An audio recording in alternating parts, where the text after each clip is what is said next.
Brothers and sisters, in his Ubi et Orbi message last week, comparing it with the gospel narrative of Jesus calming the storm with his apostles, Pope Francis said that with the COVID-19 pandemic, thick darkness has covered us, that it has taken over our lives, filling everything with a deafening silence and a distressing void. It has stopped everything, and we feel this in the air.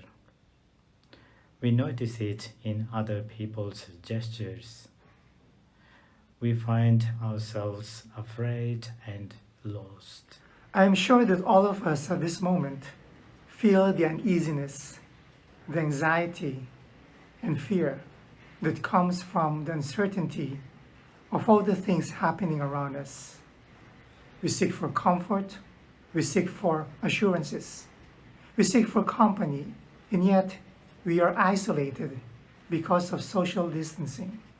We turn to God and we wish to go to a church, but even the churches are closed. We feel lonely, we feel hurt, we feel desperate.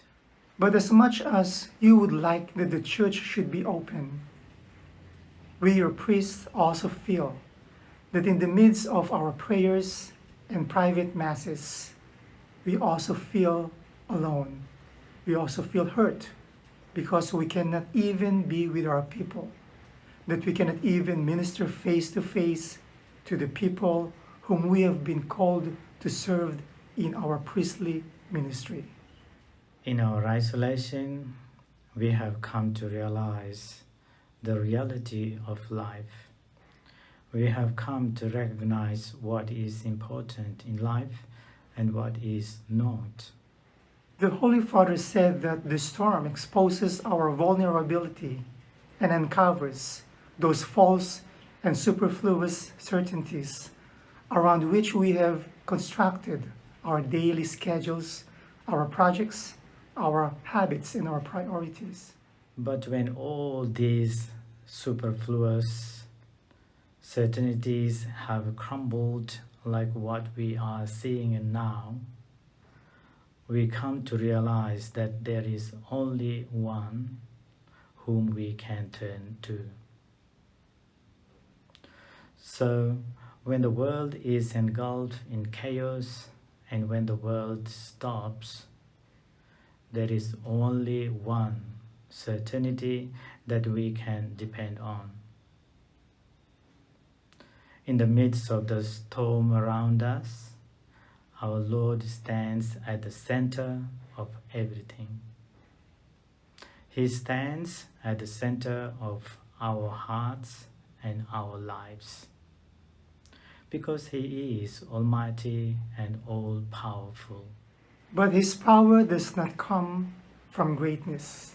Rather, it comes from true humility to accept the will of His Father, even death on the cross.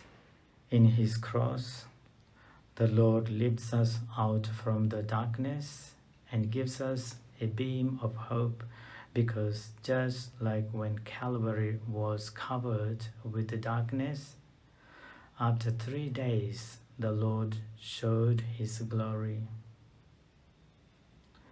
Let us not then lose hope, but remain in our faith, for we know that our Lord has conquered not only darkness, but death itself. Thanks for your patience in listening. We miss you all. Yes, you are not stuck in the home, but you are safe in the home.